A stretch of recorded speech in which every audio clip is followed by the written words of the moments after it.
respected author Rajiv Malhotra ji, who I think is not just acclaimed for being a great author, but also for shifting the debate from being a civilization that is not just observed, but to being the observer.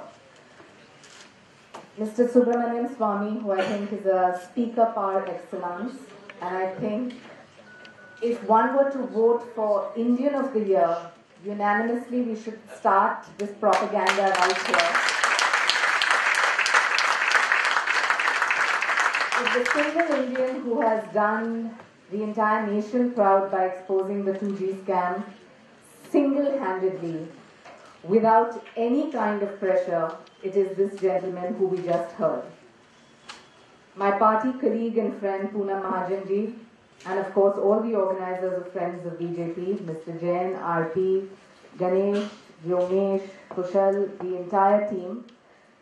What do we achieve by debates and discussions such as this? I'd like to put forth just a couple of points.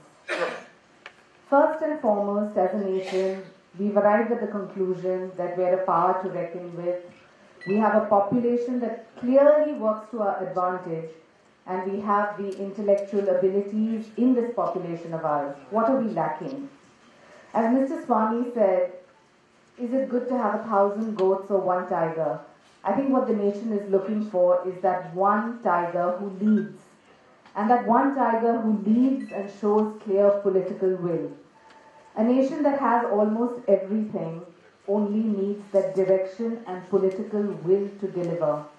Unfortunately, without sounding very politically correct, I think the only option in the country today is somebody like a Narendra Modi who delivers on a plank of development,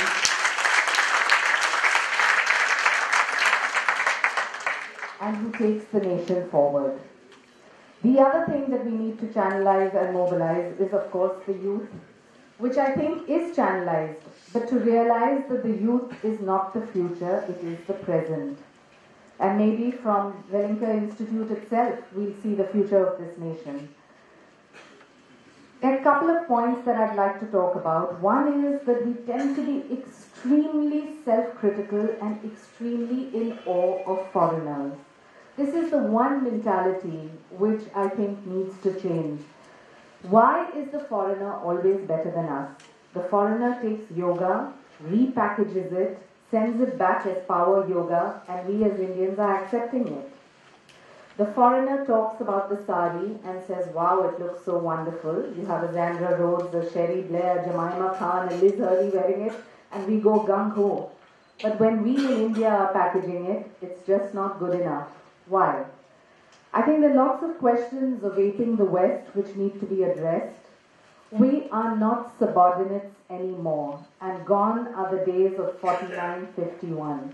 It has to be a 50-50 equation. It has to be a nation at par with the rest of the world. And that can only happen when we get rid of this intrinsic complex that the West is superior to us. It is not. We have a civilization, we have so much to offer, and I think it's about packaging and packaging in the correct direction. You know, a lot of times I meet with people who are very pessimistic, and that disturbs me because being a young leader in public life and having chosen to join this big bad world of politics, I think there is no space for negative thinkers. Because negative thinkers are only focusing on the various problems. It is only the positive thinkers that focus on the solutions. And I really hope that this audience starting here today is part of the solution and not part of the problem. We have a lot of people who talk about what is BJP's point of view. I think that the BJP's point of view is not just about tolerance, but it's about respect for diversity, about understanding each other's needs, and the imperative need to collaborate. Shared vision and values leave no scope but unequal partnerships. The mindset needs to change, and that mindset can only change when we have a more open outlook to various options available to us. It needs to be a relationship of equals, and it needs to be a relationship where we're proud of certain situations. When Sri Vajpayee ji talked about the Pokhran nuclear test, there was a lot of opposition from America, but it was our conviction. I think examples such as this need to make us proud and need to make us proud to take on a stand in the world economy today. There are a lot of questions about where we're heading. I'm one of those optimists who truly believes that we're heading in the right direction. We have the power with our youth. We have the power through our intelligence. We have the power of a population. We just don't have political will. And that's the saddest part of it all. In a nation that is so huge, to find one leader who takes us in the correct direction, I think is the solution to all our problems. And I'd like to end with just a quote, which I think is very, very needed in today's day and age, which says that success and excuses do not talk to each other.